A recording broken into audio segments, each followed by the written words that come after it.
മുസ്ലിങ്ങളെ അധിക്ഷേപിക്കുന്ന തരത്തിൽ താനൊന്നും പറഞ്ഞിട്ടില്ലെന്ന് നരേന്ദ്രമോദി. കൂടുതൽ കുട്ടികളുള്ളവരും നുഴഞ്ഞുകയറ്റക്കാരും മുസ്ലിങ്ങളാണെന്ന് താൻ പറഞ്ഞോ എന്നാണ് പ്രധാനമന്ത്രി ഇപ്പോൾ ചോദിക്കുന്നത്. ഹിന്ദുവെന്നോ മുസ്ലിമെന്നോ വേർതിരിച്ച് പറഞ്ഞിട്ടില്ല. പിന്നെ എങ്ങനെയാണ് അത് മുസ്ലിങ്ങളെയാണെന്ന് നിങ്ങൾ പറയുന്നതെന്നും മോദി ചോദിക്കുകയാണ്. ഈ തിരഞ്ഞെടുപ്പിൽ ഏറ്റവും വിവാദമായ വിദ്വേഷ പ്രസംഗത്തിനുള്ള വിശദീകരണമാണ് കഴിഞ്ഞ ദിവസം വാരണാസിയിൽ CNN ന്യൂസ് 8 നൽകിയ അഭിമുഖത്തിൽ മോദി പറയുന്നത്. ശരിയാണ്, മുസ്ലിങ്ങൾ കൂടുതൽ കുട്ടികളുള്ളവരാണെന്നും മുസ്ലിങ്ങൾ നുഴഞ്ഞുകയറ്റക്കാരാണെന്നും മോദി നേരെ അങ്ങ് പറഞ്ഞിട്ടില്ല.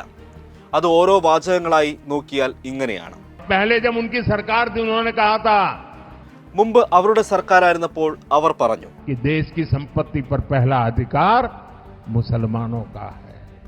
ഈ രാജ്യത്തിന്റെ സമ്പത്തിൽ ആദ്യാവകാശം മുസ്ലിങ്ങൾക്കാണെന്ന്. അതിന്റെ അർത്ഥം ഇതാണ്, ഇവിടുത്തെ സമ്പത്ത് പിടിച്ചെടുത്ത് ആർക്ക് നൽകും? ആർക്കാണ് കൂടുതൽ കുട്ടികളുള്ളത് അവർക്ക് നൽകും, നുഴഞ്ഞുകയറ്റക്കാർക്ക് നൽകും. ഇതിൽ നിന്ന് പിന്നെ എന്താണ് മനസ്സിലാക്കേണ്ടത്? ഈ വിശദീകരണം മതിയോ? രണ്ട് കാര്യങ്ങൾ ശ്രദ്ധിക്കണം. ഒന്ന്, ആ പ്രസംഗം അതേപടി മോദി പിന്നെ ആവർത്തിച്ചില്ല. അതായത് നുഴഞ്ഞുകയറ്റക്കാർ, കൂടുതൽ കുട്ടികളുള്ളവർ എന്ന പ്രയോഗങ്ങൾ ഒഴിവാക്കി. പ്രചാരണം മുസ്ലിങ്ങൾക്ക് നൽകുന്ന സംവരണത്തിനെതിരായി വഴിതിരിച്ചുവിട്ടു. രണ്ട്, ആ വിവാദ പ്രസംഗത്തിൽ മോദി വിശദീകരണം നൽകുന്നു.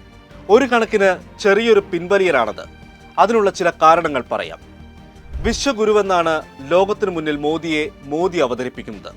അതിനാൽ രാജ്യത്തിനകത്തെ മാധ്യമങ്ങളിൽ നിന്ന് വിമർശനം ഉയരുന്നതിനേക്കാൾ മോദി അന്താരാഷ്ട്ര മാധ്യമങ്ങളുടെ വിമർശനത്തെ ഗൗരവത്തിലെടുക്കുന്നുണ്ട്.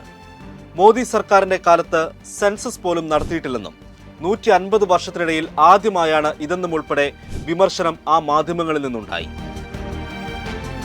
മറ്റൊരു കാര്യം ഗുജറാത്ത് കലാപവുമായി ബന്ധപ്പെട്ടാണ്. അമേരിക്ക വിസ പോലും തടഞ്ഞതിലെ പേരുദോഷം മോദി മായ്ച്ചത് വികസന നായകൻ എന്ന പ്രചാരണത്തിലൂടെയാണ്. ഹിന്ദുത്വ ശക്തികൾക്ക് പ്രിയപ്പെട്ടവനായ മോദിക്ക് വീണ്ടും അങ്ങനെയൊരു പ്രതിച്ഛായ വേണ്ടതില്ല എന്ന് മോദി ഉപദേശകർ കരുതുന്നു. തിരഞ്ഞെടുപ്പ് കമ്മീഷന് മേൽ മോദി നടത്തിയ വിദ്വേഷ പ്രസംഗങ്ങൾക്കെതിരെ നടപടി വേണമെന്ന സമ്മർദ്ദം പ്രതിപക്ഷം ഉന്നയിച്ചു കഴിഞ്ഞു. കോടതിയിലേക്ക് കേസുകളുമായി ആളുകളെത്തി. ആ സമയത്ത് ഇങ്ങനെയൊരു വിശദീകരണം സഹായിക്കുമെന്ന തോന്നലാണ് മറ്റൊന്ന്. ഈ കാരണങ്ങൾ കൊണ്ട് മാത്രമാകും മോദി ഇങ്ങനെയൊരു വിശദീകരണത്തിന് മുതിർന്നത്. ഇതിലും തീവ്രതയേറിയ മുസ്ലിം വിരുദ്ധ വാക്കുകൾ മുമ്പ് മോദിയിൽ നിന്നുണ്ടായിട്ടും വിശദീകരണമൊന്നും വന്നിട്ടില്ലല്ലോ.